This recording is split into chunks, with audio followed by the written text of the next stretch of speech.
Welcome to the J. Mcgillis Memorial Spring Game here in Chestnut Hill at Alumni Stadium. We're here at the Heights, where Jeff Hafley and company will give us some fun today. The first of 6 spring football games here on ACC Network. Alongside Rocky Boyman, I'm George Sedano.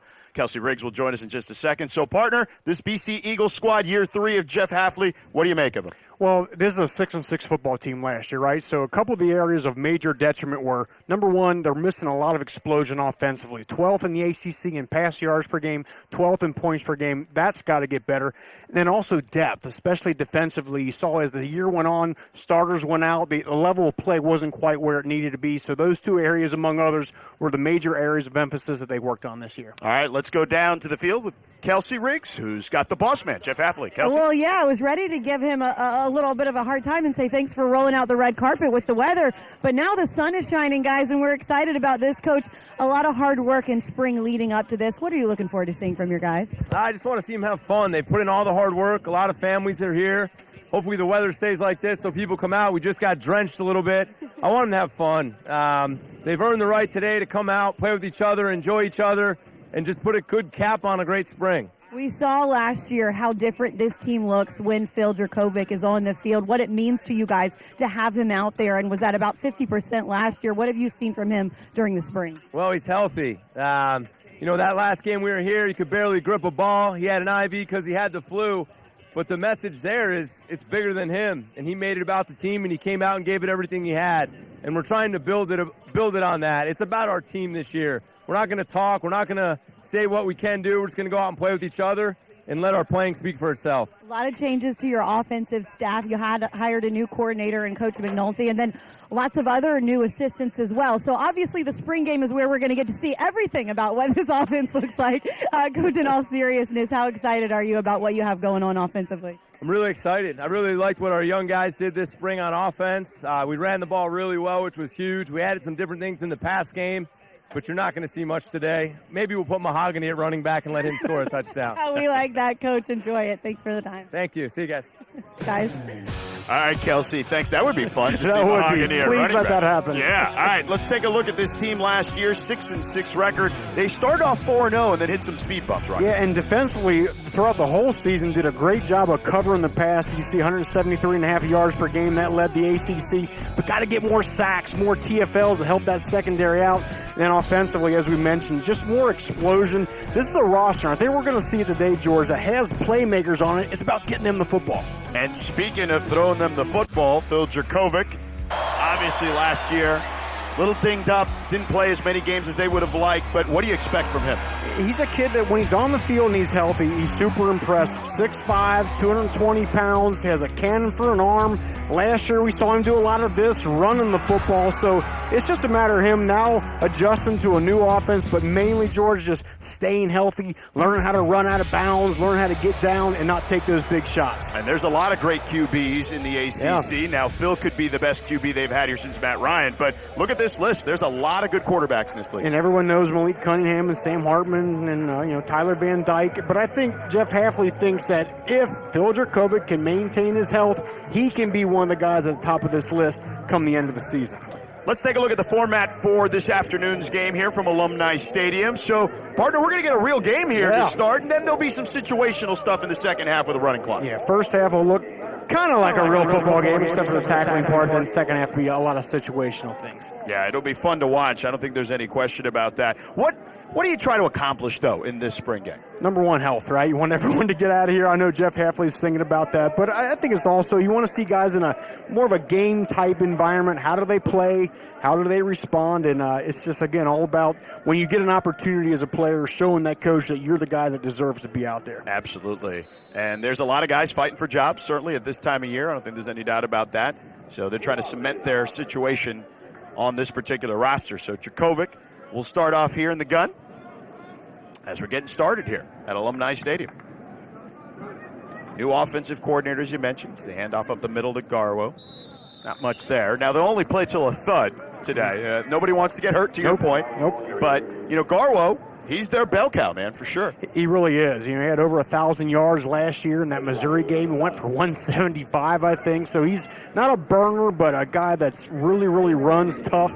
And Coach Hafley talked about this spring. He thought he did a much better job of being patient in that run game. Of course, you got to remember, in college, they're always evolving, these particular players. There's no doubt. So Jerkovic will throw on this one. He rolls out, dumps it into the flat to Garwo. And short gain there, maybe even a loss on that particular play. Here's Garwo's numbers last year and some of the opportunities that he had last season. Yeah, here he is in that Missouri game where he really, really went off. But he runs tough.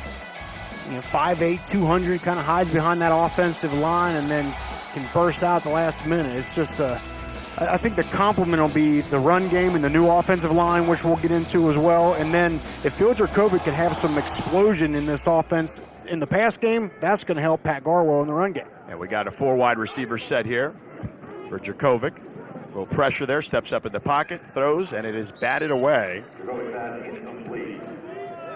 by C.J. Burton. Nice job there. Pass intended for Jaden Williams. And look, Zay Flowers is the guy everyone talks about, but Coach Hafley is definitely excited about Jaden Williams and Jalen Gill as well. Yeah, both those guys. I mean, you got a trio of legit college wide receivers that are explosive. They're long.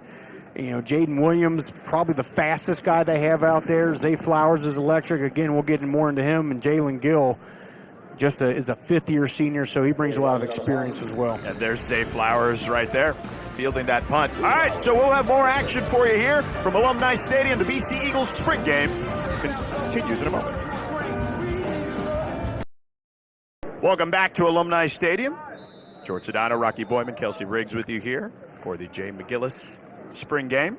Here are the twos out here, and there's Alex Sinkfield. Gets the run off tackle. Gets a couple of yards there. So this is the group definitely fighting for spots here as we see the twos, and Alex Sinkfield is their traditional backup running back. We'll see Xavier Coleman, bit of a scat back certainly. And then at receiver, Lewis Bond and Dante Reynolds. Those are two young guys that Coach Hafley thinks can play here. That's right. What did we talk about at the beginning of the broadcast? Depth, right? That's what they have to develop, and that's you got to have a deep running back room. You got to have 4 or 5 wide receivers that you can count on. That's what happens. And Emmett Morehead lets it fly down the sideline. It's caught there by Taji Johnson. Big play there for this second group. 25-yard gain. It's a nice ball by Emmett Morehead. I know a lot of folks expecting big things from him, but throws it on the back shoulder away from the defensive back where no one can get it but the wide receiver. It's an excellent job also by Johnson going up and snatching that thing. Jalen Williams in coverage there. So the twos are moving on the twos now, and Emmett Morehead in the gun. 4 receivers out there, and this is the thing with John McNulty's offense. We're going to see more 4 wideouts here. Yep. Yeah, absolutely. They want to change things up. That one's incomplete, intended for Dante Reynolds there near the sideline. And that's one thing Jeff Hafley talked about this week to us is they don't want to be so married to a system the way they've been in the past. Last year in the run game, big outside zone. Well, if that's not your strength, maybe you try some combo blocks, duo play, inside zone, things like that. Pass game, spread it out a little bit, but don't be predictable offensively. Well, and historically that's been BC's motto, right? They just run the ball, control the clock, and they want to make sure that they spread this thing out. Now get the ball out to the playmakers. Morehead in the shotgun. In trouble, steps up, and looks like he'll be called for a sack there. Nice job there defensively. Sacked there by Tyus Clemens. Ty Clemens, redshirt freshman, at the top of the screen, just nice, good job with the hands, active hands. Got to have that as a pass rusher. Good job moving the quarterback. Yeah, Clemens has stood out thus far this spring. Coach Hafley very happy with what he's seen out of him. So loss of yardage there. Here's Morehead in the gun. Looks right, throws right, got a receiver open, but misses him there. That was intended for Dino Tomlin. You may know that name, son of Mike Tomlin. About that. Played for Mike Tomlin for 1 year. And the thing with Emmett Morehead, you watched last year, he played in the one game against Syracuse, and I think I recall he had a nice deep ball to Zay Flowers. For him, it's just, I think it's getting better at, against the rush. He looked like he got a little panic when that rush was coming last year, and that's part of his development. Well, you and I were watching him warm it up. He can throw it from a lot of different angles. That ball slings out of his hand, too. He's got a lot of juice coming out of that with that throw, but you're right, it is kind of like a three-quarter Aaron Rodgers sort of delivery. So here's Morehead again over the middle and almost picked off.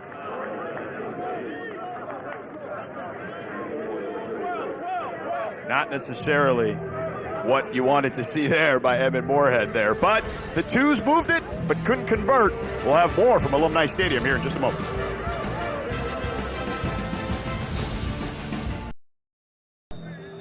Welcome back to Alumni Stadium, BC spring football game here. Phil Jurkovec and the ones out there. George Sedano, Rocky Boyman, Kelsey Riggs with you here.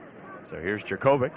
He's going to air it out down the sideline, incomplete, but a flag on the play because it is spring football for the officials as well, Rocky. Yeah, they're getting loosened up and getting into the flow of the season, staying sharp out there. But yeah, it was just go routes on the top and bottom of the field there.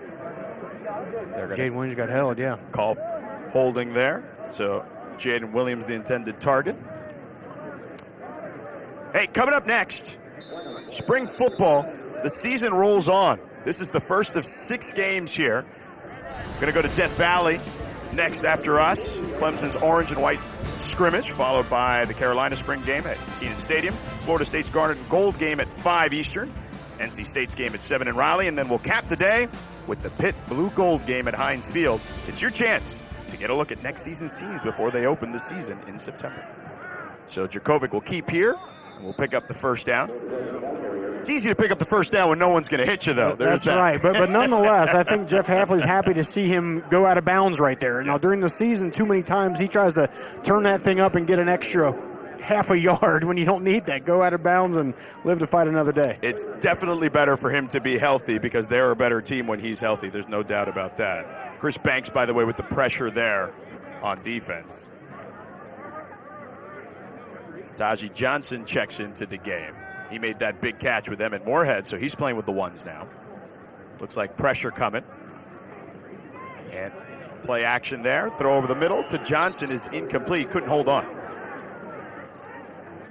And one of the other major areas of development on this team, George, of course, is the offensive line. 4 guys from last year gone. Tyler Vrabel, Alec Lindstrom, Zion Johnson, Ben Petrillo all move on. Some will go to the NFL. So got 4 new guys that are going to be out there with Christian Mahogany, who's the mainstay and who's had a really, really good spring by all accounts. What do you make of this particular offensive line, though? It is fairly young for the most part. I feel like Coach Hafley does like its potential moving forward, but do you think there's some guys that can make instant impact? I think so. It's just about development. Offensive line is the hardest thing to develop because the only way to get good at like run blocking, like on that play, is the run block, right? Which is, various practices are in pads, some are not in pads, that kind of thing. But, I mean, the size of these guys, you can tell they've recruited this position well. You always know you're going to get good recruits for offensive line at BC. It's just a matter of, those guys all got to play together. 5 guys got to be on the same page. It's an experience thing. Yeah, 5 have to play as one, basically, in a lot of ways. Vinnie De Palma with big tackle there on Garwo, 5th-year senior playing middle linebacker. So here's Jerkovic over the middle to Garwo. Dancing around in the middle of the field. Big gain there. Gets a first down. And you look at the offensive tackles, Jack Conley and Ozzie Shapillo, 6'7", 6'8", so the size there, the tools to develop are there, and by all accounts have really done well this spring. It's just, again, a matter of making sure that continues to get better as the season comes in. Yeah, and Ozzie Shapillo, you may know that name because his father, Steve, was an All-American offensive lineman here at BC, and he's the guy that carried off Doug Flutie in that Hale Flutie game. So when you watch that, and here's a deep pass to the end zone, incomplete, intended for Jaden Williams. But when you watch all those videos and the guy carrying off Doug Flutie is Steve Trapillo, Ozzie's dad. One of the biggest moments in BC football history, no doubt about that. I'm trying to think if there's a more watched highlight in the history of college football, right? I mean, everybody has seen that to some degree. I was 7 years old when that game happened. I remember it still.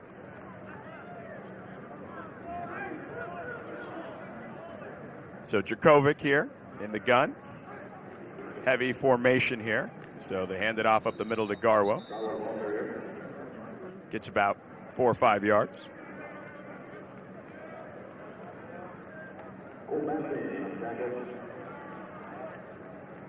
Drew Kendall leading the way there for the offensive line push. So Mahogany, he'll be back at the guard position. Drew Kendall plays center. Conley and Trapilla at the tackles. That kind of the other guard is the position they really trying to find out who's going to take that spot. And by all accounts, Finn Dernstein, fifth-year senior, is really kind of grabbed that thing and made it his own here. Well, and Jeff Hafley talks about how as strong as Mahogany is, Dernstein may be even stronger than Mahogany. That's wild. Throw to the end zone is incomplete, intended for Jalen Gill.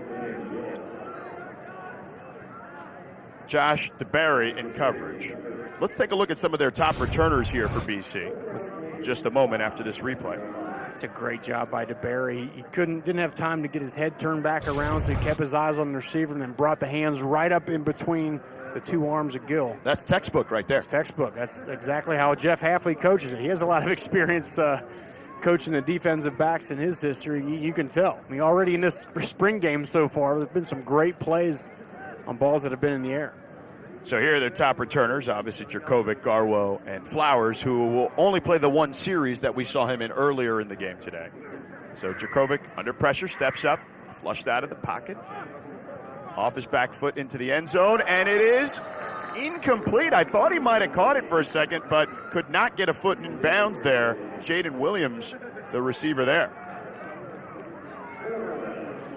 So the field goal unit, I would imagine, may come out here. Nope, actually no field goal, so it was fourth down.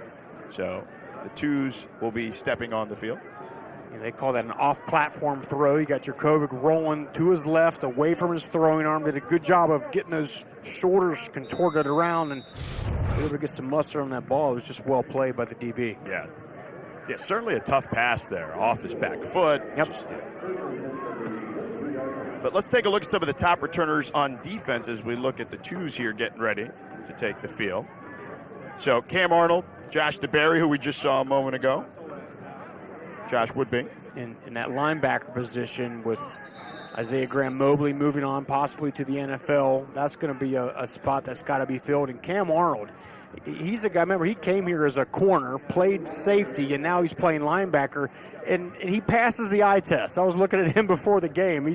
Both him and Bryce Steele and Jalen Blackwell all are long, look strong out there like a linebacker should. Now, you can relate to that a bit. You played safety and moved to linebacker I as did. well. I absolutely, coming from high school, moved to linebacker, and it's about getting depth or putting some weight on. It's about learning the position. And those guys, from a skill standpoint, certainly have it. Nice pass there by Emmett Morehead to Taji Johnson. Couldn't climb the ladder to get that one. Speaking of quarterbacks, let's go down to Kelsey with Phil Jurkovec. Yeah, guys, I've got Phil with me right now. Phil, got to see you air it out a couple of times. Not able to quite connect there in the end zone, but how good does it feel to be back out here? Feels good. I'm healthy, fully healthy. So being on the field, feeling this way, it's really exciting. We've got a new offense here we're working on. The spring game is what it is. We're just out here trying to put together some simple plays, but the spring has been pretty good so far. Let's start with you being healthy, because last time we were here, you were grinding it out. Your hand strength was only about 50%. You wanted to come back anyways. What did you learn from last year?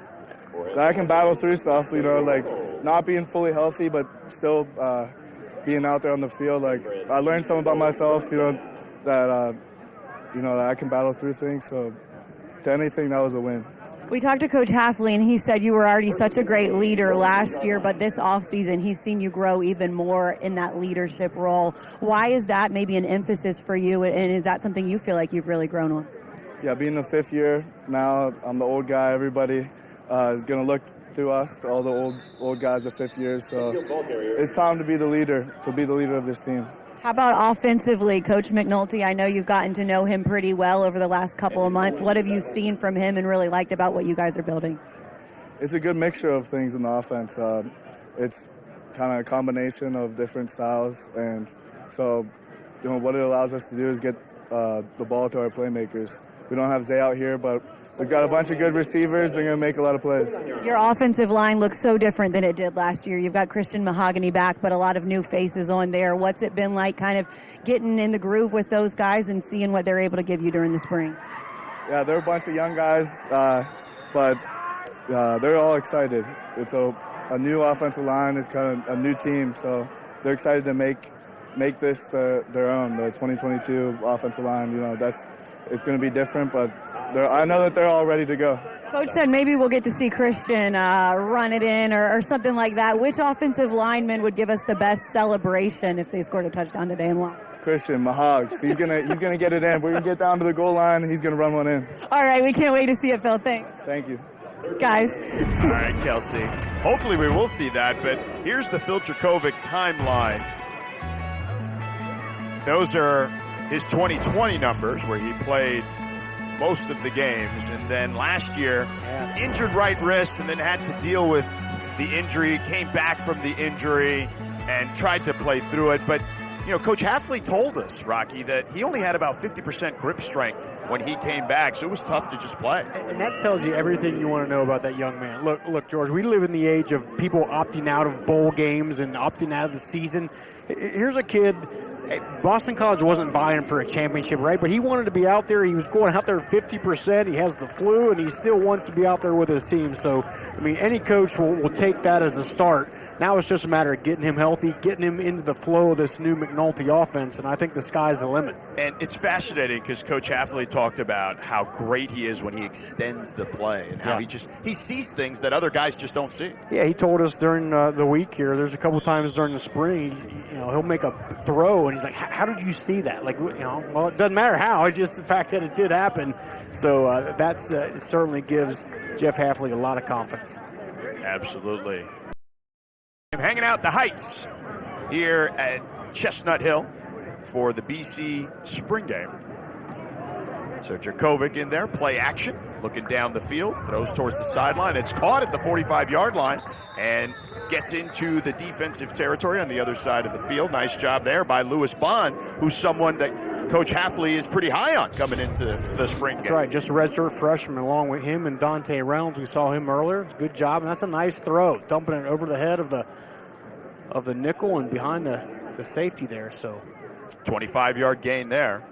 And look, this offense, when it comes to the wide receivers, Zay Flowers is the guy. Coach Hafley said he's the best stop-and-start guy on the team. And look, maybe even in the ACC. I know that's tough to say. There's a lot of great wide receivers. But he's got some giddy-up to him, and he can switch on a dime.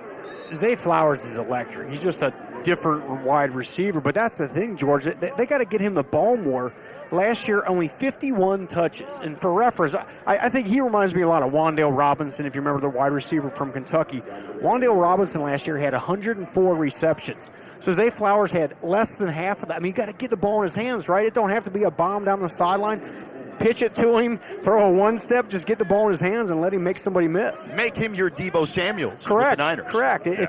I think sometimes coordinators get so caught up in scheme and all this sort of thing, and it's like, get the ball in the hands of the playmakers and let them do the work. Jurkovic trying to make a play here, throws off his back foot, has a receiver open, caught at the 25-yard line, and will take it to the house. Xavier Coleman, 47-yard touchdown from Phil Jurkovec, and we heard this guy out of the backfield, watch out for him, and Phil Jurkovec did. What were we talking about? Get the ball in the hands of the playmakers? Well, that's Xavier Coleman. Get everybody flowing to the right, and then the arm strength of Jurkovic just to throw that thing back across the field. And, Xavier Coleman, freshman last year, didn't get a ton of touches, but he's a track guy in high school, a lot of speed. And that's what it's about.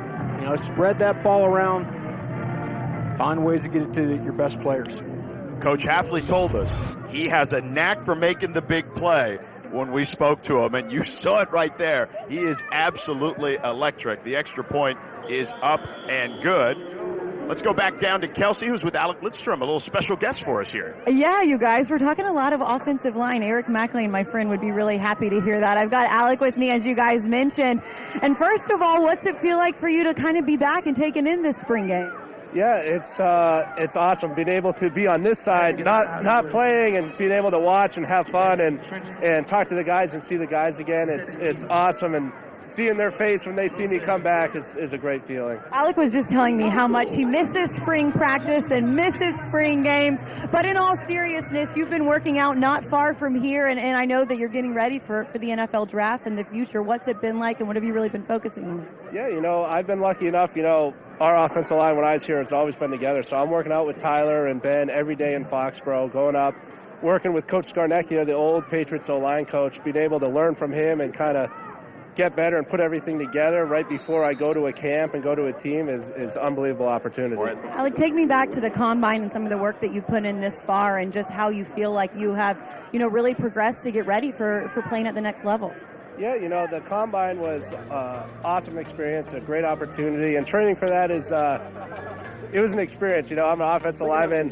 I don't like to run 40 yards and go back and forth, so it was definitely different. But doing that, and I was really happy with my performance, and now coming back here and now getting really into football again is awesome. And then BC prepared us so much for everything, whether it's the mental side of football or training and getting ready for the next level is unbelievable. You might not like the 40, but you did everything so well there. What I do know that you like is something that we've talked about over the years, and it's your food reviews. Rick's reviews. You guys, if you don't know, he reviews all types of food. Got a YouTube for it.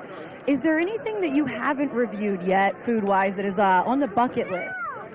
I wouldn't say it's on the bucket list, but I've kind of become more of a seafood guy. I never really liked seafood, but I was training in Miami, and you kind of have to have seafood when you're in Miami, and so I'm getting into it. So I'd say I have to start growing, as a person and my taste. I got to grow into the seafood world. You're going to continue to evolve. I love that. Just like on the football field, you're always wanting to do new things and learn more.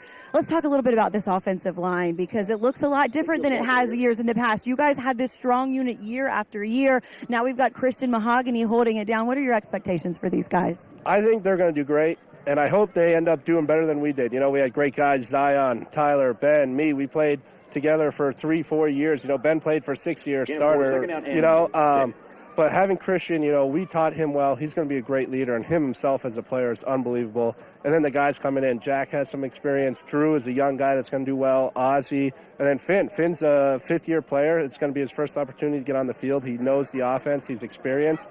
So I think they're going to do a great job, and I hope that they do better than us. I've seen you over there hanging around the huddle. Any words of advice you're giving these guys as you get to sit on this side and watch them play right now? Yeah, I'm just saying, have fun.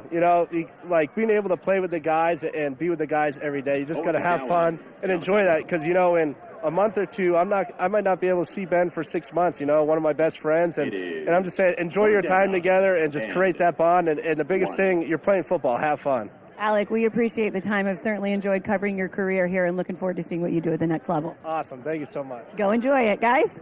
See, Kelsey, I always thought offensive linemen were always on the seafood diet. Seafood, you eat it. But I think he meant something differently there. But, and here's the thing.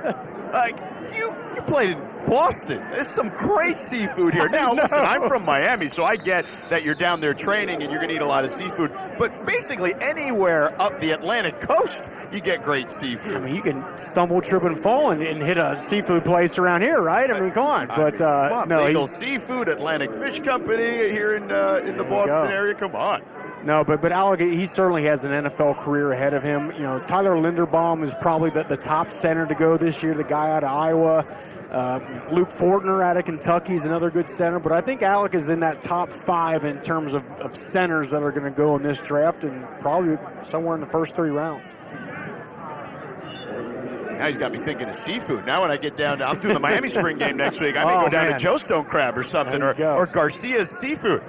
So, obviously Lindstrom, as you mentioned, will be a draft prospect. Zion Johnson. Let's take a look at that graphic we had up earlier. Zion Johnson, a projected first-rounder. Put your Mel Kiper hat on or a Todd McShay hat on, whichever fits better for you, and tell me what you think of these guys. I think Zion Johnson potentially goes in the end of the first round. I mean, Kenyon Green out of Texas A&M is probably the top guard, and then the Slater kid out of Mississippi, he's up there. But I think Zion Johnson, for a big guy, he can move. I remember that really standing out last year watching him. He can move around real well for somebody his size. So I think he's end of the first, top of the second for sure.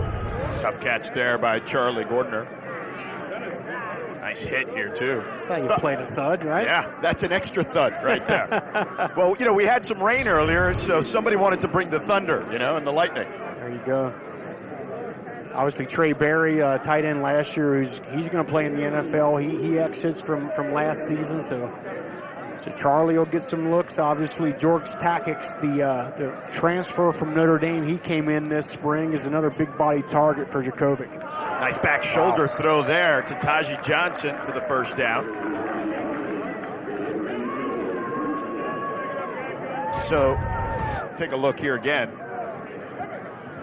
This is a nice job here. I mean, these back shoulder throws, the quarterback looks out, he sees the DB on top of the wide receiver, and you throw that on the back shoulder. It's an unstoppable play. Taji's a big kid, 6'3". Yeah.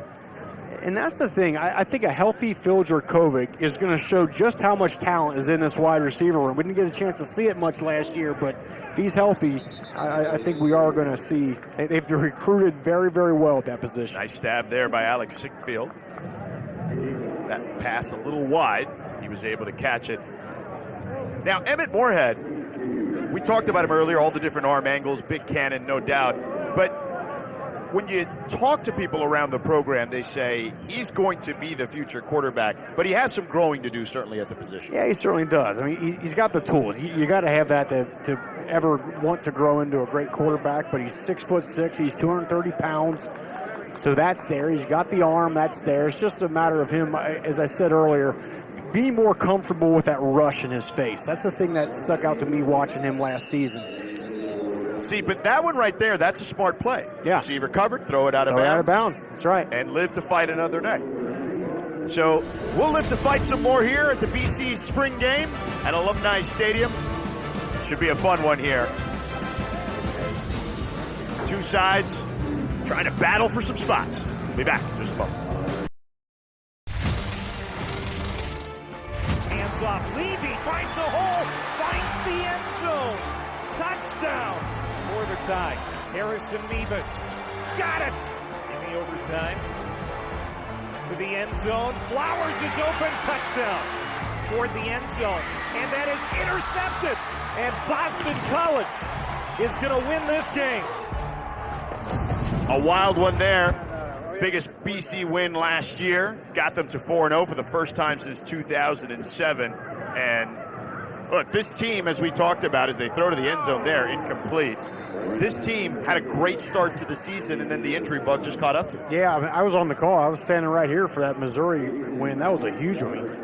Student body storms the field, win in overtime like that, and you mentioned it. Rattle off 4 wins to start the season, including that one. Then things just went downhill. Obviously, really missed Phil Jurkovec in those 4 straight losses, all conference losses, by the way. And Jerkovic today, 4 of 10 for 81 yards. Does have the 1 TD to Xavier Coleman. Emmett Morehead now 7 of 15 for 59 yards through 1 quarter and change.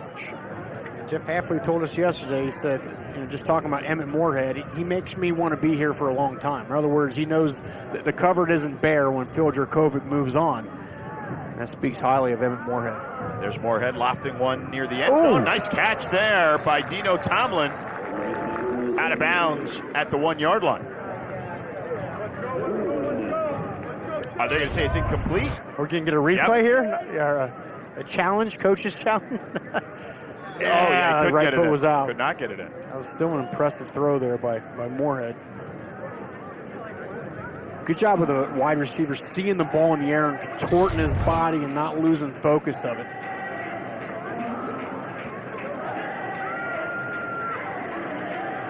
And I know Boston College fans are hoping they see a lot of that this year. You get the ball down the field. Let's stretch the field. Obviously, they're going to run. That's not going to change, but let's mix in some potential explosive plays here. You got to do that in today's college football because it's such a backbreaker for the defense. You get a 50-yard play or a 30-yard play, that is just demoralizing. And they just need a few more of those. They're capable. I don't think there's any question about that because as you talked about, this receiving core is really deep, as we've seen here already. Here's Jerkovic throwing over the middle on a crossing route there for Jaden Williams. Nice pickup of a couple of yards.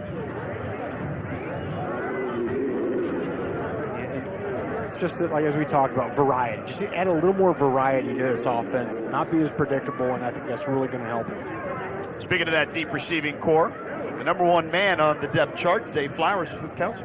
Guys, one of the best things about spring games is that, Zay, you get to eat snacks.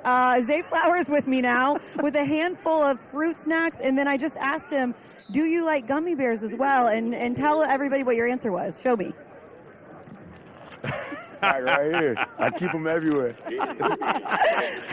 Zay stays ready with the snacks. Zay, to be back out here and be wrapping up spring, what does it mean to you guys? I mean, it feels good. I feel like we had a very productive spring, and Coach McNulty bringing the offense in, I feel like he made it easier for us to understand the offense because, like, it's not hard. Like, it's not easy, like, having a new offense and changing coaches, and I feel like he made that transition easy for us. Yeah, tell me a little bit about that transition and kind of what it's been like. You're one of the leaders and standout stars on this offense. What have you really taken away from what he's told and taught you guys so far?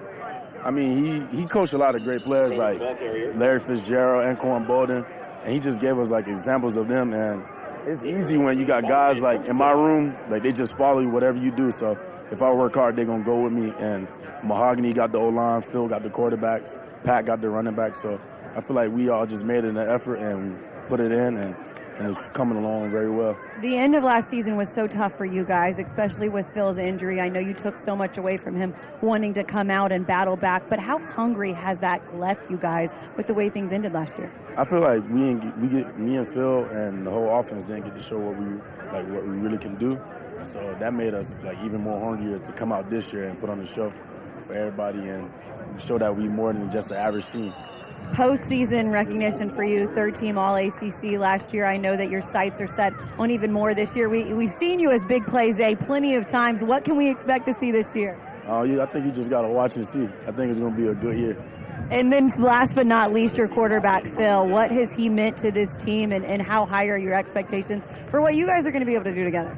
I mean, I'm just ready to get to the games because I know how Phil going to play in the games. He bring it every week, so I already know what to expect. We know what to expect. We just got to put in the work and make it happen. Zay, we appreciate the time. Go enjoy it. Thank you. Have a nice day. Guys, and maybe some fruit snacks next time. If you come by, I'll take some as well. There you go. Grab them if you can. And great job, Kelsey. I mean, Zay Flowers coming back. They didn't know. He thought he might leave and go to the draft, but Phil Jurkovec said, I'm coming back, and really did a good job of recruiting Zay. And complete to Flowers. That right there. See why. He'll get to the 40. Incredible stop and go, cutting on a dime.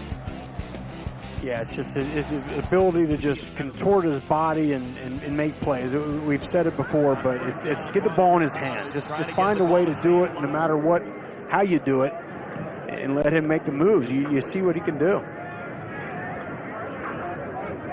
Zay Flowers. So Flowers has been just That is exactly what has done. incredible to watch with this team. But to your point, they want to get there. They want to get there where they give him the ball. Again, 15 touches a game is the goal. That's a lofty goal. Lofty goal, but look, if you miss and he gets 12, I think that's you're okay. Where you're okay. You're where you need to be. It's just I say this all the time, George. It's players that win games, not plays. Big moments. Absolutely. Think players, not plays. And that player right there, number 4, is the guy that needs the ball in his hand. And number 7 getting the ball in his hands again, picking up a first down, Xavier Coleman. Coleman's been very active today out of the backfield. Nato Akpala has put a lot of pressure on Jerkovic. While Kelsey was talking to Zay, Akpala thought he had a sack. He even threw his hands up at Jeff Hafley saying, wait a second, you're not going to give me a sack on that one? I've played in these spring games, George. Yeah, it's always because the coaches are always going to give the benefit of the doubt to the offense, okay? But they're going to make their case nonetheless. Over the middle there to Coleman. And he'll pick up another first down. Akpala, of course, had that big punt block against Clemson. So yeah, he's part of that defensive line. But again, that defensive line has got to generate more chaos this year. Donovan Ezaraku is a good player. Sheeta Salah, obviously a good player. Akpala. But they need those guys to get more pressure on that quarterback, and that's only going to help that defensive backfield be even better this year. 15-yard gain there by Coleman. He's got 3 catches for 75 yards, and of course the touchdown earlier. Play action here for Jerkovic. Flush to his left, stops, throws across his body into the end zone, and a flag on the play intended for Louis Bond. So the officials getting a lot of work in there early in this one as well. Too much work, in my opinion. No, but that was a good job of escaping right here. Another off-platform throw, but that's tough. As the wide receivers coming back to that thing. C.J. Burton, just a sophomore, is another guy in line here to be an impact player for the secondary. But it is just amazing. Again, this defensive backfield led the ACC in pass yards given up per game, only 173.5, and they only had 21 sacks. I mean, that's impossible. Here's Mahogany taking it up the middle on the Wildcat play for the touchdown. Look at that. You heard the big fellow would get a carry. We thought he was kidding. And look at this. Look at this. Little keg stand. You know what? He may be celebrating later. That's just fantastic. That's just fun to see those guys do that. And we know Jeff Hafley said he was going to do it, but I didn't think there's any way. And the direct snap, too. They didn't even hand the ball off to him. The only thing he needed was give a little leg kick and a little audible or something. It's like old school Refrigerator Perry in the Super Bowl there. That's the best. That is just fantastic. Which was against the Patriots, so I'm sure some Boston College fans will remember that. Let's take a break. We've seen 14 points on the board here with the ones, including a trick play there by Christian Mahogany on the Wildcat. Get those big fellas some opportunities to score 6. Christian Mahogany going to have some fun tonight.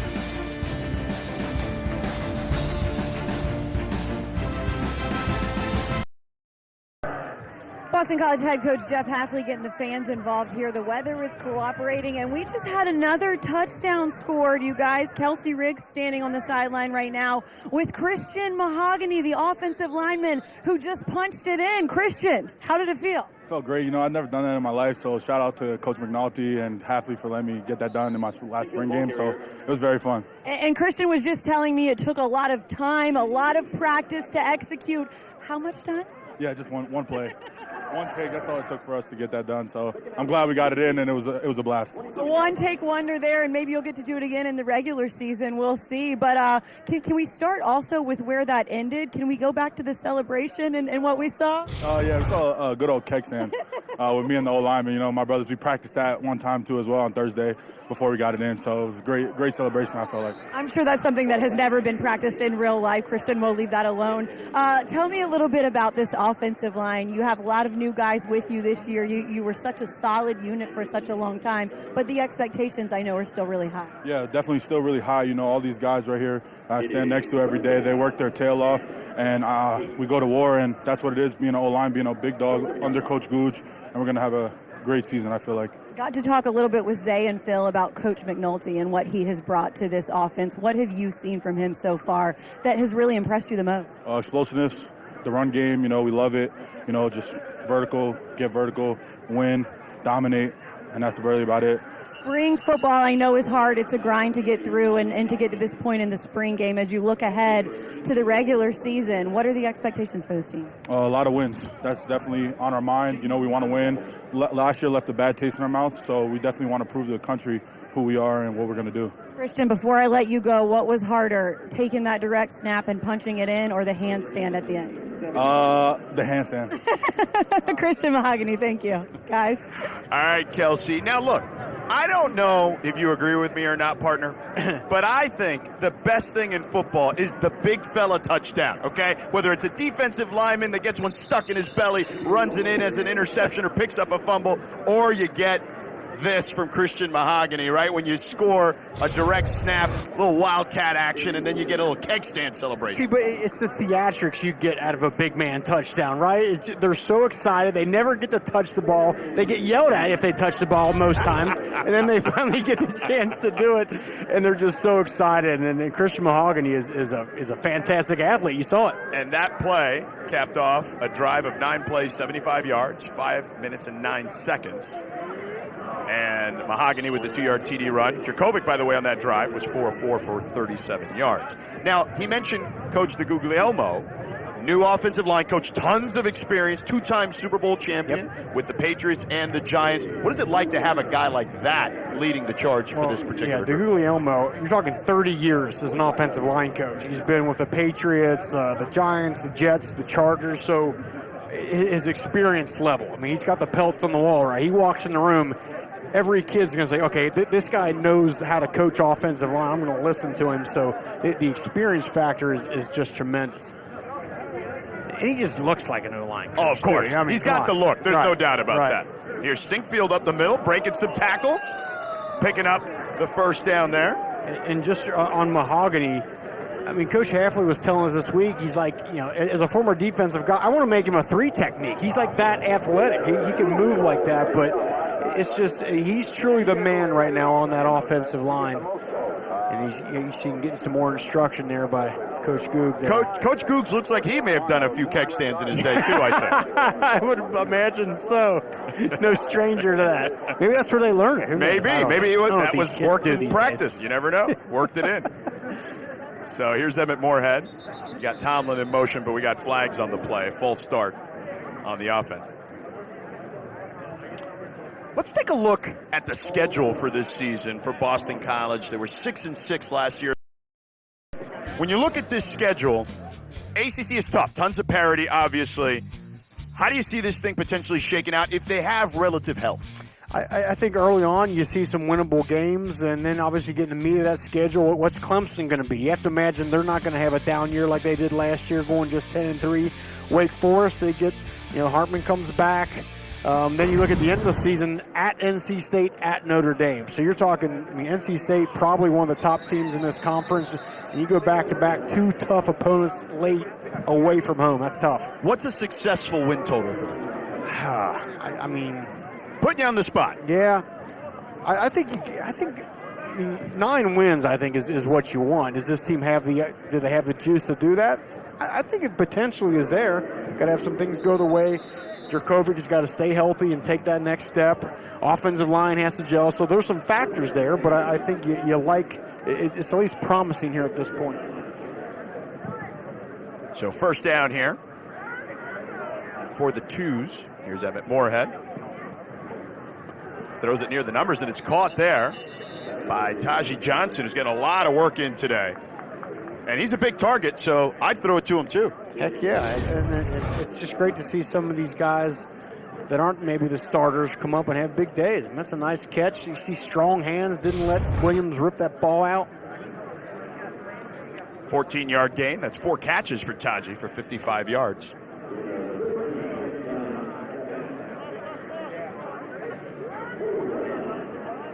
It was first and long there, obviously because of the penalty on the previous play. So still a ways to go to pick up the first down. It'll be 2nd and 7. They go up the middle, but not much there. A ball's out, looks like. Uh-oh. Big fella's got the ball. We love to see it. Oh, a little dance there, gritty. too. Oh, my God, he's a little gritty. dance. I can't believe it. Little dance.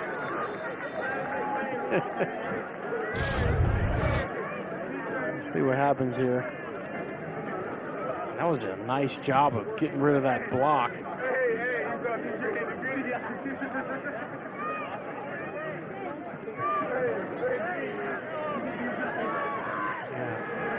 Alec, that was, again, good job with his hands getting rid of that block and making a play. And then look at the dance moves. Yeah. Is that Jamar Chase or Alec? Yeah, I'm not sure. Dwayne Alec, who plays offensive line, playing both ways today. Yes. But they're going to say ball was on the ground.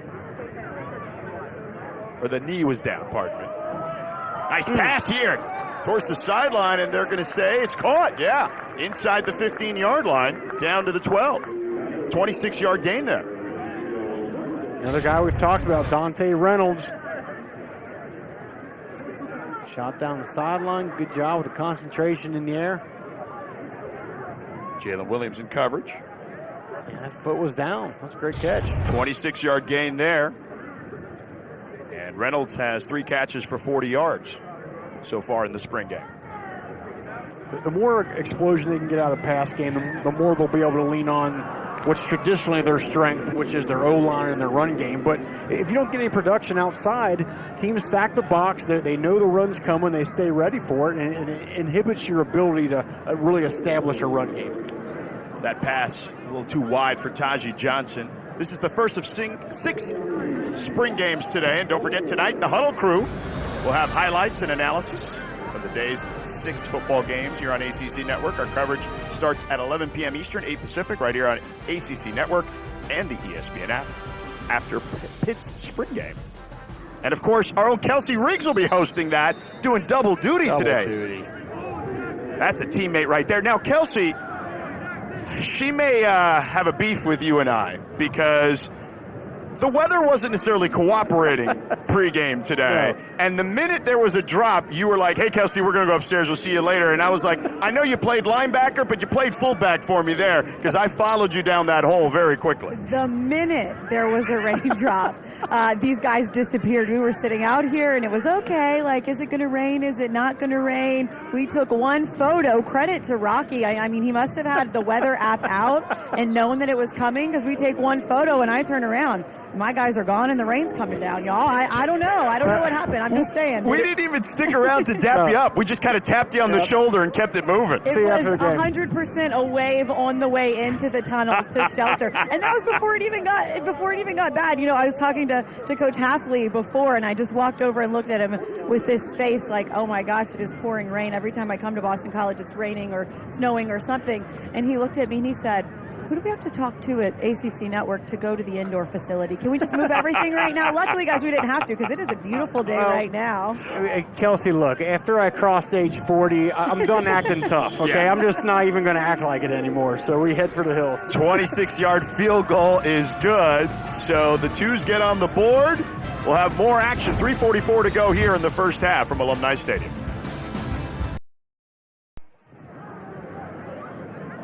Welcome back here to Alumni Stadium. BC Eagles spring game, the J. Mcgillis Memorial spring game, 14-3, ones versus twos.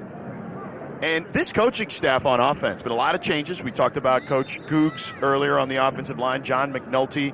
And, you know, Coach Hafley talked about delegating responsibilities, son, Rocky. So, Kelsey, what are some of those responsibilities for these particular coaches?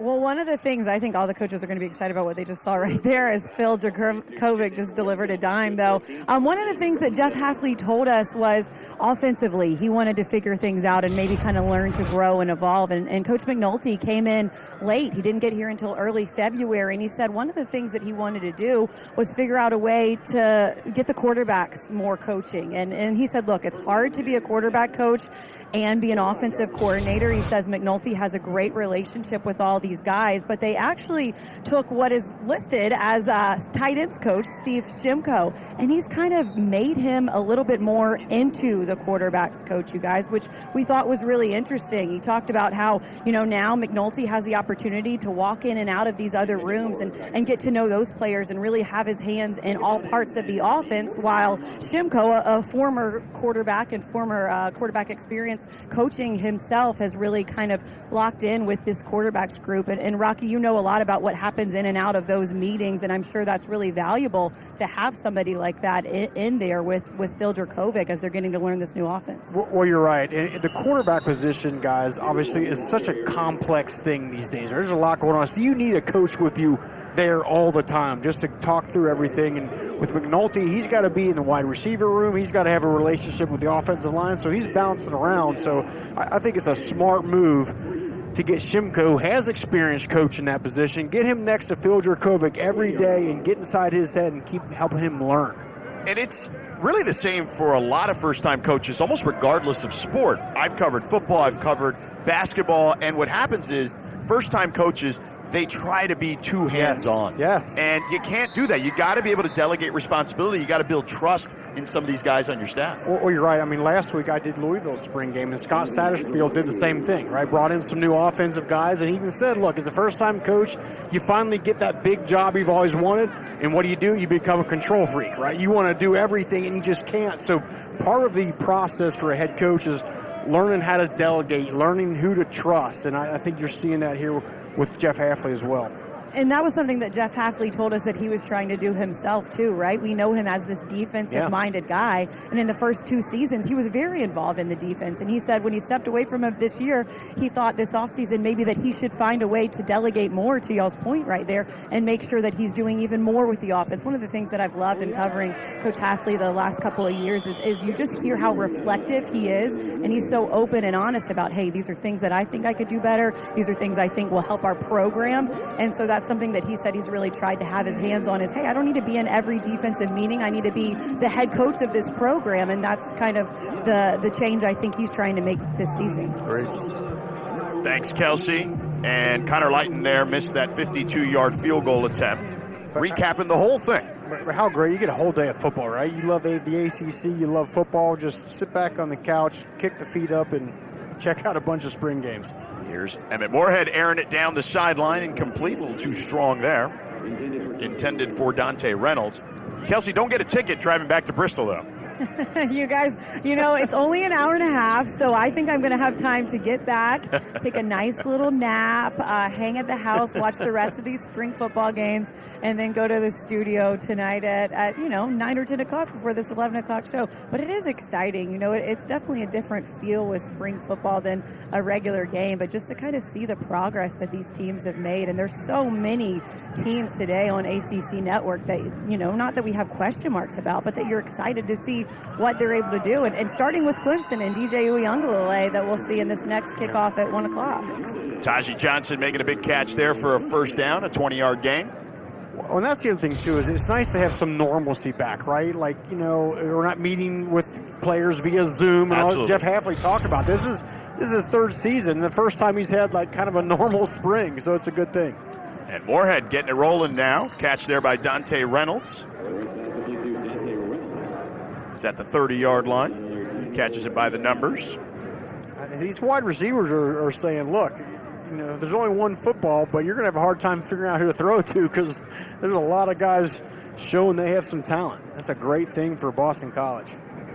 So about a minute to go here in the half. The Two's trying to get closer here. Morehead throws towards the sideline. It's caught near the 20-yard line. Pick up another first down there to Dante Reynolds. So under a minute now as they stop the clock with 56 seconds to go.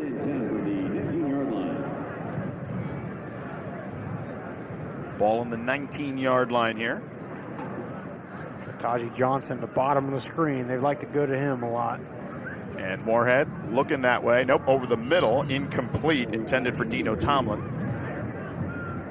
A little too high. And obviously, look, we're not seeing a lot of the complexities of what this McNulty-driven offense is going to look like because it's the spring. So you're seeing a lot of fades and things down the sideline. But I expect it'll be a pretty nuanced offense when we see it here in the fall. Oh, I don't think there's any question about that. Nobody's giving away the secrets on ACC Network, but it's just nice to just see them play out there. Although you do wonder, did they want to get the mahogany run on tape to make the other coaches have to practice against it, right? That's fair. That's fair. I don't know. Looks like a miscommunication there, though, on that particular play as Morehead threw it towards the corner. Receiver broke inside. Dante Reynolds was the intended target.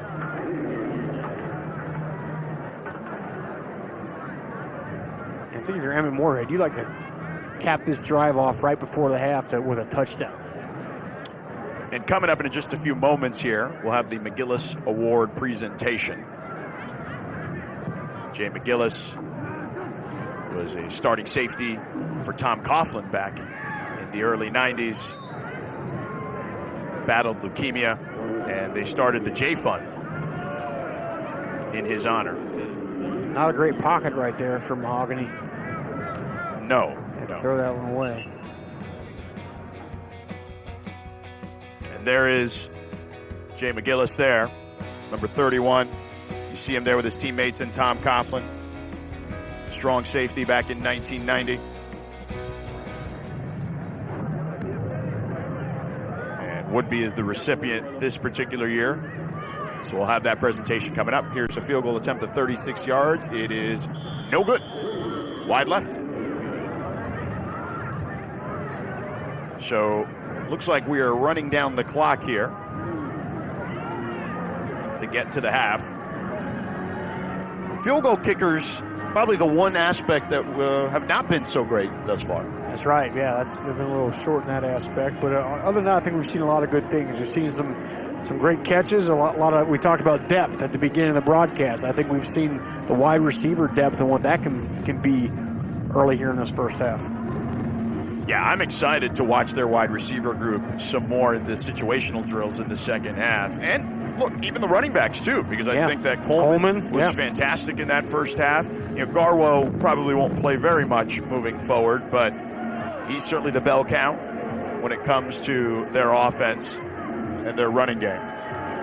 And we saw Alex Sinkfield play a lot in that first half as well. So they've got the skill position players. If that offensive line can protect Jerkovic, that to me is the key to the whole season. Well, there's that, but then you add, again, as we mentioned a bunch, the health of Phil Jurkovec. A healthy Phil Jurkovec will show just how much talent there is from a weapon standpoint on this team. If he's not healthy, kind of like last year, they're not going to be the opportunities probably to get those guys the football. So if he's healthy, he gets them the ball, sky's the limit. All right, let's go down to the PA as Jaden Woodby will be the recipient of the Jay Mcgillis Award.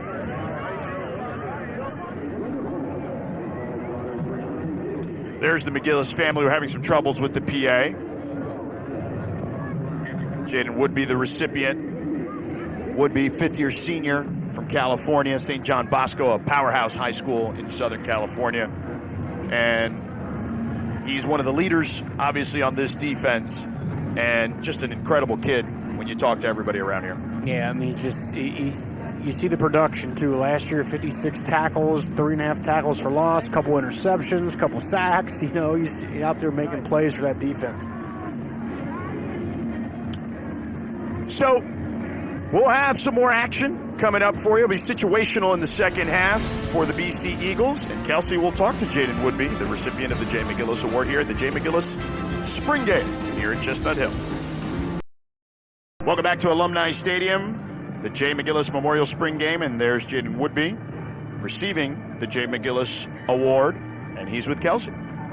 Yeah, guys, I'm a little winded because we just sprinted across the field. He's not. He's doing good. I know this is an award that means a lot to you because you can win individual awards for performance, but this is about who you are and teamwork. Why is this such a big honor for you? I felt like it was just a big honor just because with me being a transfer 2 years ago, them entrusting in me and allowing me to actually represent McGillis. I feel like it's major, and I was just humble and very appreciative of the award. Jaden, what did you do as a transfer from Florida State coming in here to make sure that these guys knew what you were about and how you wanted to lead this team? Honestly, somebody that I look up to all the time is Kobe Bryant, and then another guy is Inky Johnson. I look at their motivational videos every day, and the main thing that they always say is just put your head down and work. You can never get too high, never get too low, and always about the next play. Your defensive coordinator, Tim Lukabu, is someone who I know you guys draw a lot of inspiration from, what he preaches to you guys day in and day out. What's it been like in your second season now getting ready for that with him? I feel like they've done a great job with me in a sense of just helping me become a better overall player. I feel like I'm getting a better grasp of the defense, and, I'm just really excited for what's about to happen this year. What have you seen so far? I know it's just a spring game, but kind of give me the first half is over and what we should expect from the second half. Just fun, just having fun, just letting guys play, have fun, letting it rip, and just playing good BC football. More big men touchdown is what I want. It's not what you want because you're a defensive guy. Jaden, congratulations. We appreciate it. Thank you. I appreciate it.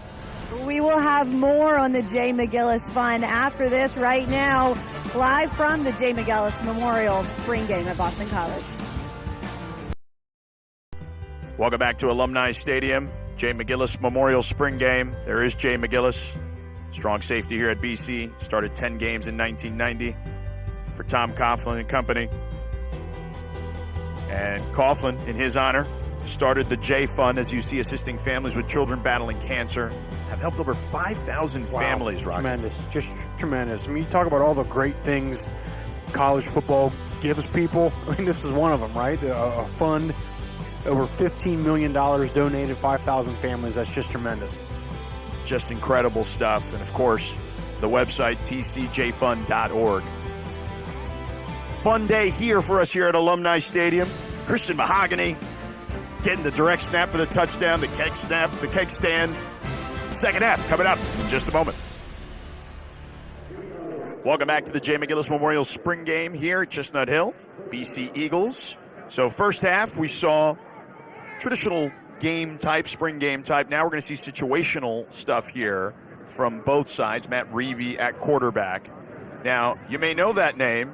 He is the nephew of our colleagues, Tim and Matt Hasselback, around here.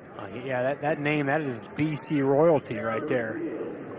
Also went to the same high school as I did, Cincinnati St. Xavier, and expecting big things out of Matt Reevy as well. I saw you guys get the bro hug in before the game. Do it. Absolutely. Long blue line, man. Yeah. That's right. Now, in the first half, just to give you some numbers and some context of how guys played, Phil Jurkovec was 9 of 16 for 148 yards. He'd have the touchdown to Xavier Coleman.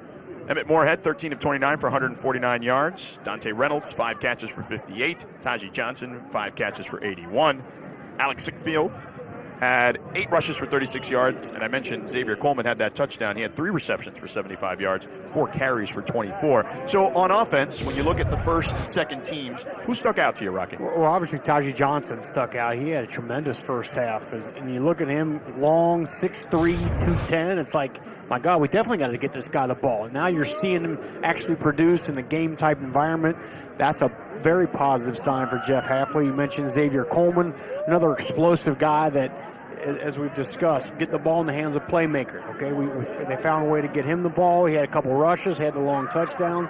I think, Jerkovic did some good things in limited role. Morehead, I think, did some good things as well. So I think it's pretty positive in that first half.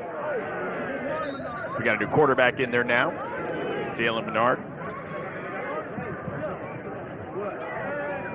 Great defensive play there. Nice job there. Batting it down. It's a good job getting those hands out there. There's a real art to that, too, because you got to time it, but you don't want to wait, because then you're not bringing your momentum toward the quarterback. It's a good athletic play. Quintarius Hutchins there on that deflection. It's not on our 3 deep.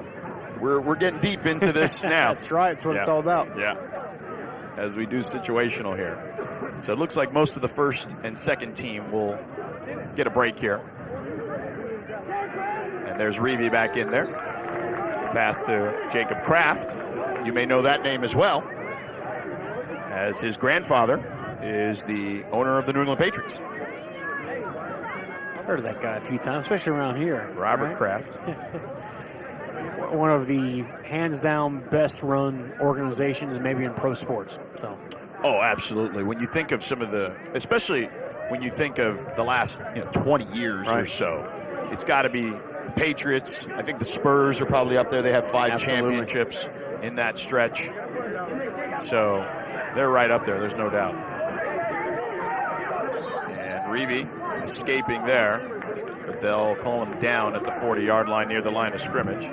Case Finney and Quintavious Hutchins with the pressure. And I think Matt Reevy is a guy, I know they want Emmett Morehead to be the second-string quarterback, but if he doesn't develop or, Matt Reevy can show he can, kind of pull away a little bit, I think that position, that backup quarterback role and the quarterback for the future is certainly up for grabs.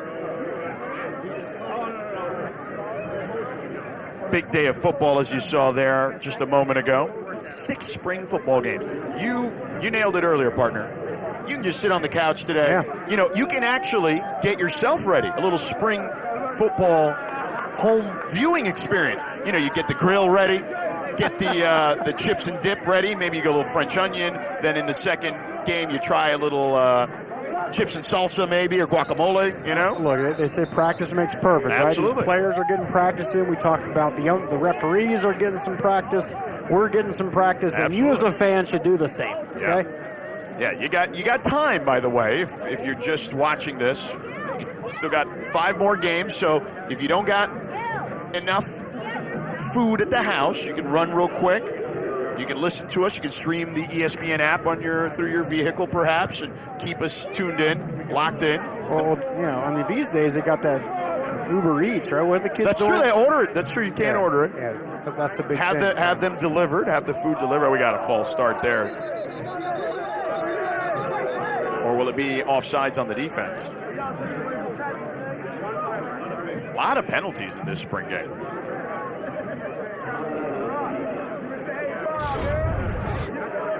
Trying to get that jump. Yeah. Yep. He knew as soon as he did, too. But I think that's what's great about watching these spring game broadcasts is that you got 2-hour primer for your favorite team or a team in your favorite conference. You want to know what's next year's outlook going to look like for Boston College or Clemson or North Carolina. Tune in and get you up to speed. Absolutely. Because this conference is competitive. Throw down the seam is incomplete, intended for Tommy Birmingham. Here's the deal. This is a running clock here in the second half. We're going to take a quick break. Kelsey on the other side. We'll talk to offensive coordinator John McNulty. Stick around here from Chestnut Hill. Welcome back to Chestnut Hill, the J. Mcgillis Memorial Spring Game here. Boston College, George Sedano, Rocky Boyman with you here. Let's go downstairs with the third member of our team, Kelsey Riggs, who's with the OC, John McNulty. Yeah, Coach, appreciate you taking the headset off to come and talk to us for a second. I know you have strong ties with Coach Hafley, coached with him with the Bucks. What was it about this opportunity that made you want to come to Boston College? Well, I think number one, his vision for the program and where it's headed. He's very clear about what he expects to get done here in terms of ascending into the conference championship and how he's going to get there. And he's very committed to being here. And, look, I played at Penn State. We played these guys every year. It was like World War III. This is a tough team. We should be the toughest team in that conference if we can get things right. And so all of those things, Pat Kraft's vision for where this program is going, all of those things kind of made it a no-brainer. I know you've been busy since you got here taking over this offense. Can you give us kind of an idea of what we should expect this year? Well, look, we have great leadership and experience at all the key positions. Phil Jurkovec, obviously, as a quarterback, has done it at a high level against this competition. Pat Garwo is a 1,000-yard rusher and is a great leader. Zay Flowers is better than advertised. Like, I had seen him on a lot of crossover tape, and I've seen him make plays in this conference, but he's much better than I even thought when I see him in person. And then Christian Mahogany up front to take a really young group of linemen and get them to kind of play at the level we need them to play at. So when you have key guys in every spot, I think that'll help us. We threw a lot at them. They're very smart, and they love football, so they picked it up quickly. So it's really more about getting it to our playmakers and letting them make it happen. Christian Mahogany, we really enjoyed that touchdown and the celebration. We hope we get to see. About it for 2 weeks. It was like we didn't have a choice but to put that one. He said he only needed one practice, and he ran it perfectly, so hopefully we get to see that in this season. But you mentioned your playmakers, and that's something that Coach Hafley told us is, look, we've got a lot of playmakers. We need to see guys like Zay Flowers getting 15 touches a game. In terms of changing things with this offense, is there anything that you really saw right off the bat that you want to be different in the future? Well, it's really more about who and than what. We can fit the plays to whatever. It's more about like Zay and Jaden Williams getting to make their plays, Pat and X getting to make their plays, and Sink, running out of the backfield. George came over here from Notre Dame to play tight end. I think we got a chance to get him going too. And Jalen Gill is a tremendous playmaker. He's done it in games as well. Taji, 84, has made a ton of plays in the spring. So it's really more about trying to put our guys in the right position, spot them up, and do what they do best, and then build on it as we go. But I think we have a good feel after 15 practices what these guys really can execute at a high level. It's been fun to see what they're able to do so far, and clearly no personality with this team. They have no fun at all, Coach. We appreciate it. Fun. Thank you very much. Thanks. Guys. All right, Kelsey. And look, that play, I don't think we can get enough of it, to be honest with you. Can we see this play again, this Christian Mahogany direct snap, Wildcat, Wild Hog, let's call it. This is the Wild Hog, but I gave it a name just now, partner. Own it. And I love what John McNulty said. He said, look, we've been practicing this thing, talking about it for 2 weeks. They had no choice but to run it. If anything was happening today, they were getting that play in. That was great. And listen, I'm not trying to play boss here at the network today, but whoever's running SportsCenter today has to have that in top plays on SportsCenter today. No question about it. Now, thanks again to Kelsey talking to OC John McNulty. And Coach McNulty and Coach Hafley do have a previous relationship, partner. That's right. They coached in Tampa together, and they go back a long way. And Jeff Hafley told us, look, he interviewed 8 or 9 guys for that OC position. He took his time. He didn't hire somebody right away. It was into January before he did. But he wanted to get it right, and he really thinks McNulty's the guy. And it's those past relationships and experiences are so important.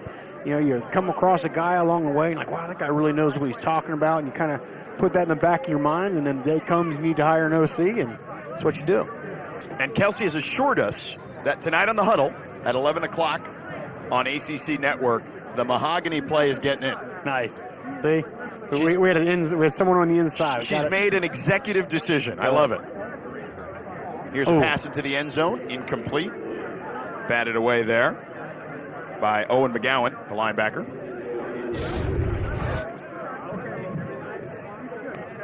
Great job by the linebacker there. There's Owen McGowan. Just popping in that window. That's always so tough for those quarterbacks to see. Good job getting a hand on it. McGowan tried to pick it off, if you saw there. He put two hands up to try to snag it. Couldn't get it, but knocked it away. All right, let's take a quick pause here as we are at the J. Mcgillis Memorial Spring Game here in Chestnut Hill. More action coming up in a second. George Sedano, Rocky Boyman, Kelsey Riggs with you here at Chestnut Hill as we are in the second half of their spring game, running clock, more situationals here for the offense and defense. And we see there Jacob Kraft with the catch.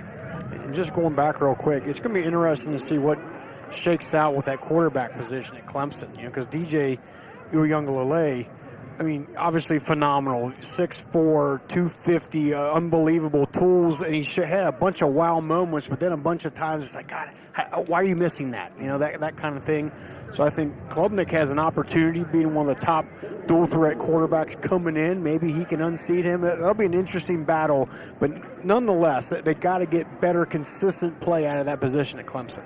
Competition is good, though. Yes. It makes everyone 100%. better, in my estimation. And I am all for the transfer portal. Don't get me wrong. I'm not trying to say that is an issue. Here's a deep pass into the end zone is incomplete. But I like the fact that these big-time programs, you're going to have to compete against a young man who comes into the program similarly highly as touted, perhaps even as you were. Well, and that's the thing. I mean, if you're Uyunglele, I mean, from the time he was 8 years old, he was always the best player. Correct. Right? So, but now he gets to this elite level, and there's another guy coming in, so he hasn't had a bunch of competition at the position in his life. So I think this will make both those guys better. So Dalen Menard here at QB. Wow. Yeah, that one. What a great inside move. We've got to get a replay on that. Yeah, that's going to be a sack there by Ty Clemens. He's had a good spring game today. Watch this. Just come up the field and then, boom, come right underneath, little swim, knock the arm off. That is, they're going to put that on the teach tape of how to do an inside move.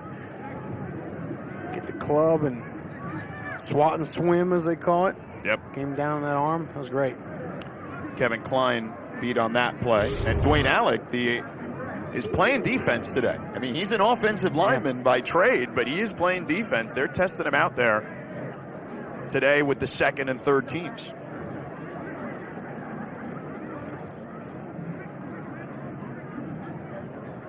Tonight, the Huddle crew will have the highlights and analysis from the day's spring football games here on ACC Network. Coverage starts at 11 Eastern, 8 Pacific, right here on ACC Network and the ESPN app after Pitt's spring game. So Kelsey will have the entire recap of the day for you.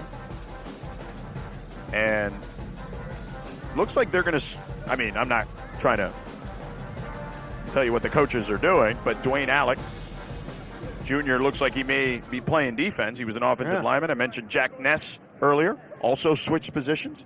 Let's go down to the field with Kelsey.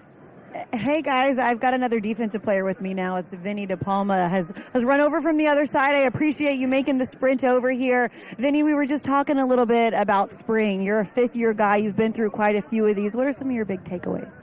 I think with spring ball, the biggest thing is just kind of resetting your culture on both sides of the ball. So the season's long, kind of get worn down a little bit, and then you come back. It's a new group for the year. So just setting the standard each day, trying to running the football, be physical, studying the playbook, building a rapport with each other. Very, very important to do that every day. And I think the investment you make now, you'll see, in November, December. You guys have lost some of your big leaders and big playmakers, but you still have a ton of talent coming back. What's the emphasis for you as one of the guys that is really going to kind of lead this defense this year? Yeah, I think it's we've kind of just talked about just leading by example. Everyone's got to, we can talk all we want, but it's we got to go to work every day. So again, I think that kind of fits with the spring ball culture, but just we got really good guys. Cam Arnold, Marcus Valdez, Boozy, Jason Matry, Josh DeBerry. Those guys, we know how to. We're older guys who know how to practice, and it's our job to set the standard, go to work every day, practice really hard, and try to bring the rest of the defense along. We're really excited to see Chibuzi and what he brings. Missed last year with that Achilles injury. What can we expect from him? He's awesome, and he's done such a good job rehabbing. I was an Achilles guy too, and he's an Achilles guy too, and just so we've become really close just through that kind of process. But he's one of the hardest workers rehabbing every single day, and I think that speaks volumes to his play in the field. But you get hurt, it's a new challenge, and your job, you as a player, your job becomes rehabbing, and he's done an unbelievable job at that. So. And Coach Lukabu is someone that I know you guys have gotten to know well over the last few years. What's it like to play for him and kind of the mindset and mentality that he has for you guys each day? I mean, really even at practice too. Oh, what do we have here? Brandon Summers. Yes. Take me through this. Who we got? This is Brandon. So Brandon tried out walk-on this winter. We were looking for corners, and or he actually came in as a wide receiver, switched the corner, and he's become a fan favorite. He's awesome. He competes so hard every day. He's really tough. Look how fired up everyone. That's great. More in-game interviews is what he needs because his defense makes good plays. Vinny, thanks. Go celebrate with your team. He's got to be over there, guys. You don't want to miss that. Yeah, Summers, great job there with the pick six. Look, you talk about a kid who walks on basically, then switches position. I mean, that's a hell of a moment for him. Well, and you can tell how his teammates feel about him. Everybody's jacked up, jumping around, excited for that young man. That's a great play. Throw but behind the wide receiver, not a great throw, and he took advantage. And Coach Lukabu was out there excited for him as well. Yeah, that's great. Well, and Kelsey was talking to Vinny there. I mean, you're talking about Vinnie De Palma, probably the most respected guy on the team, right? Yeah. Fifth-year guy. He's on the leadership team. He's another one that just needs to stay healthy, and I think could be a real big contributor for this team. Yeah, Coach Hafley talked about smart, tough, all the attributes you want for a middle linebacker. Yeah. There's Summers still having fun out there. Love it. Yeah. So I'm going to go get another one now. Yeah, he's talking out there. He's jawing to his teammates on the sideline. That's great.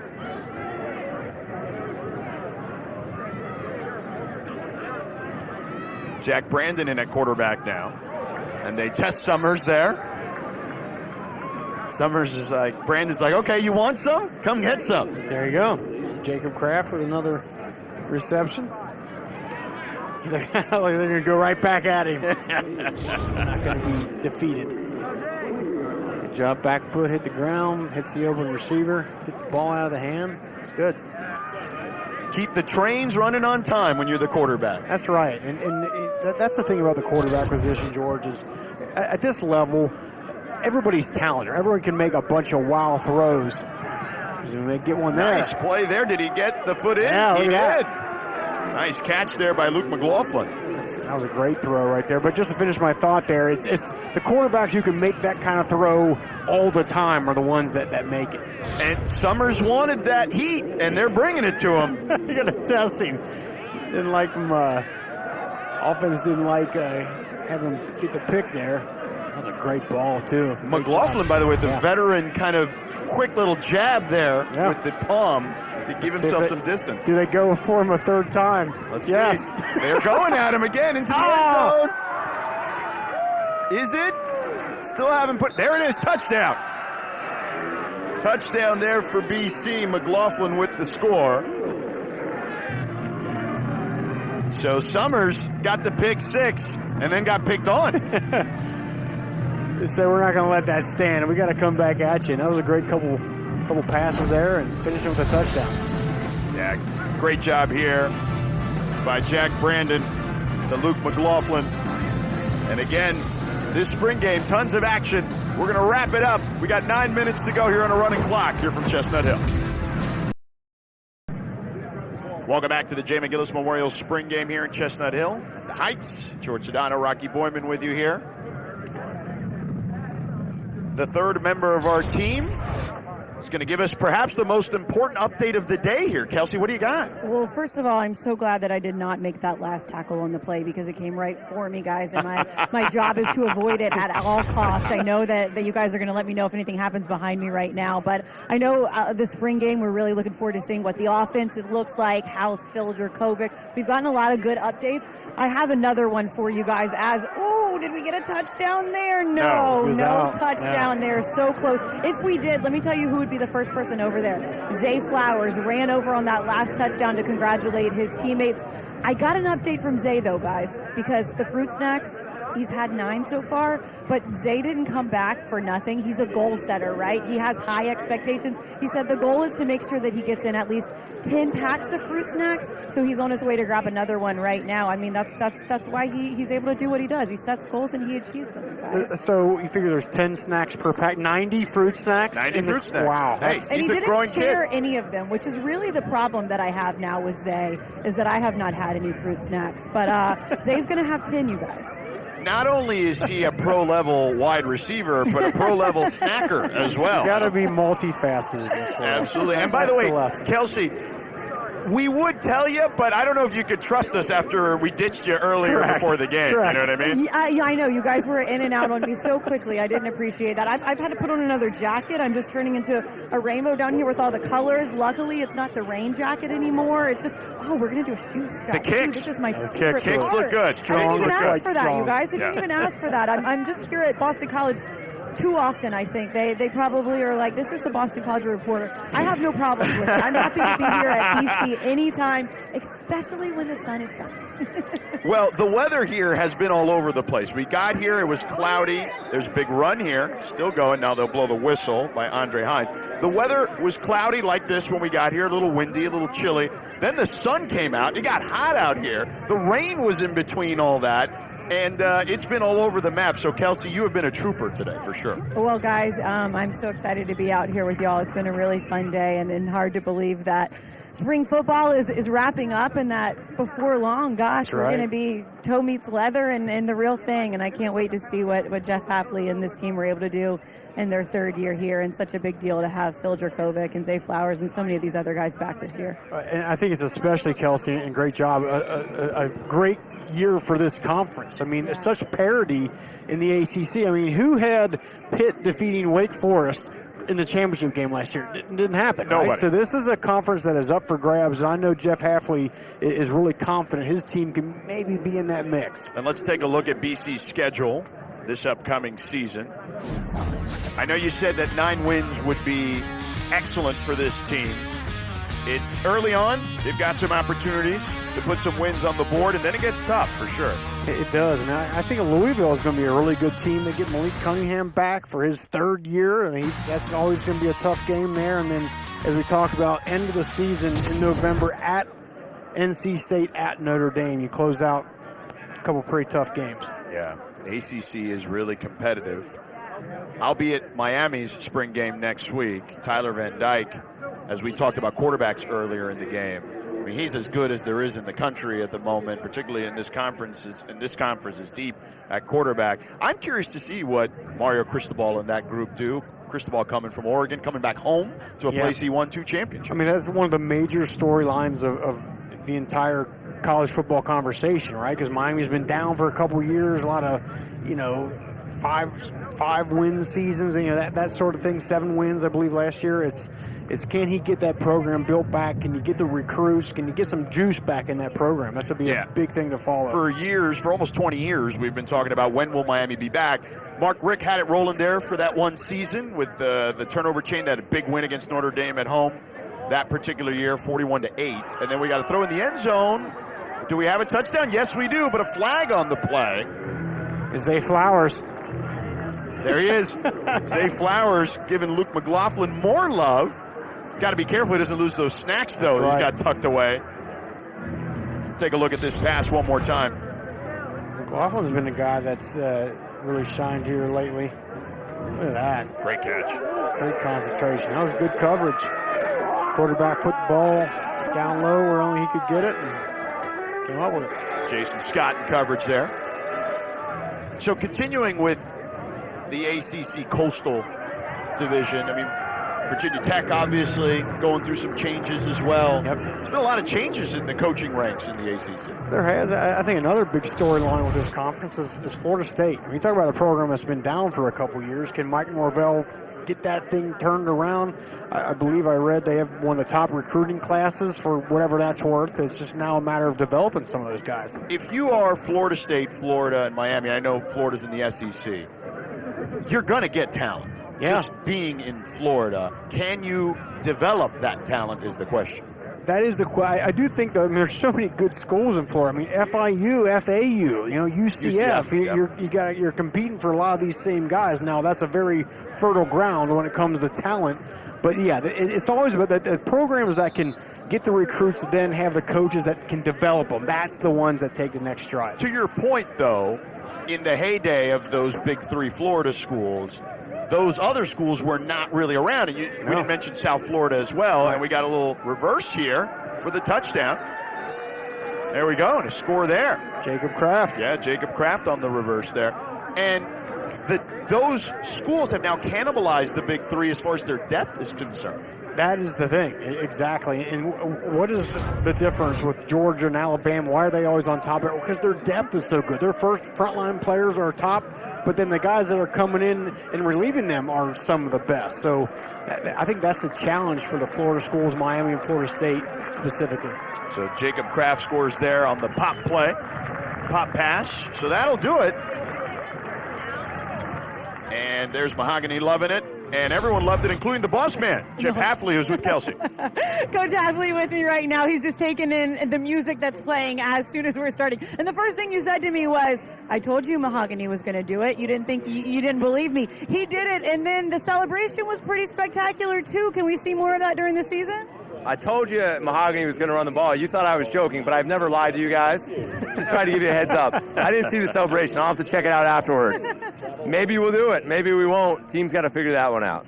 Offensively, we saw some good things, not just from your quarterbacks, but from some of your playmakers and some new names as well. I looked over at you a few times, and you had a smile on your face. What did you like? I liked the way they came out and competed. They were a little slow. You could tell they were a little nervous being in the stadium with some people here, but then we made plays. Phil did what he does. It's your typical Phil play. Makes two guys misses, scramble, and finds a guy deep.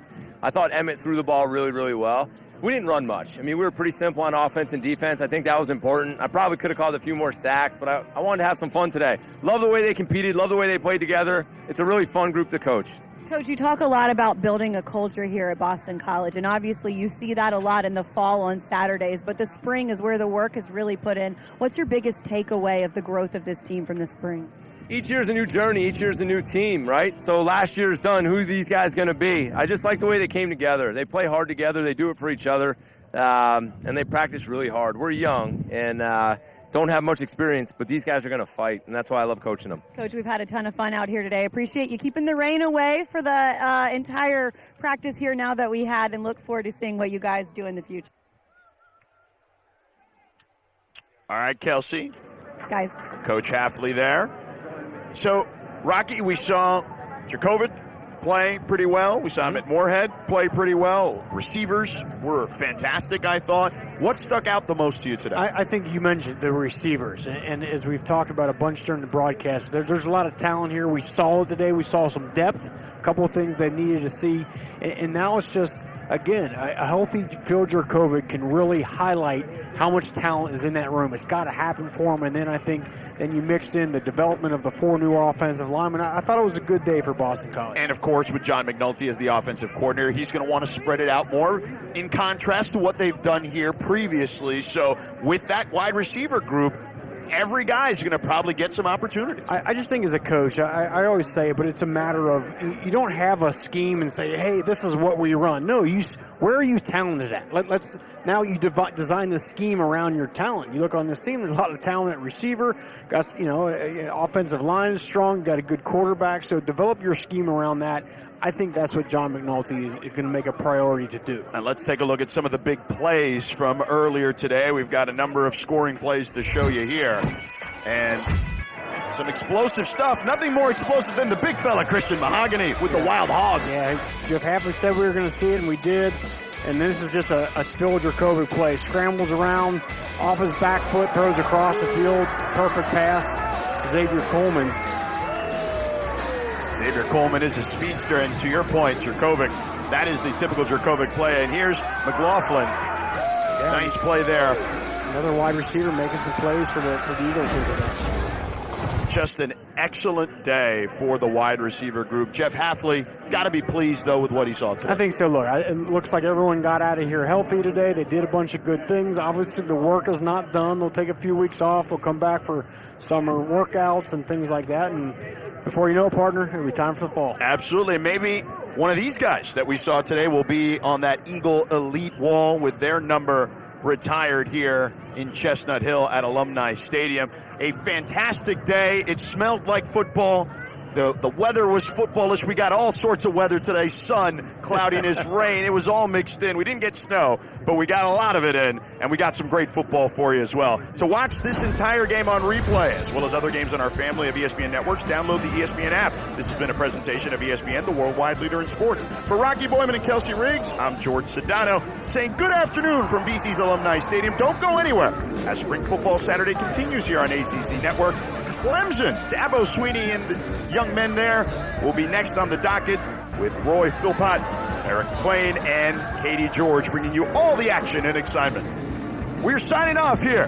Headed to Death Valley next.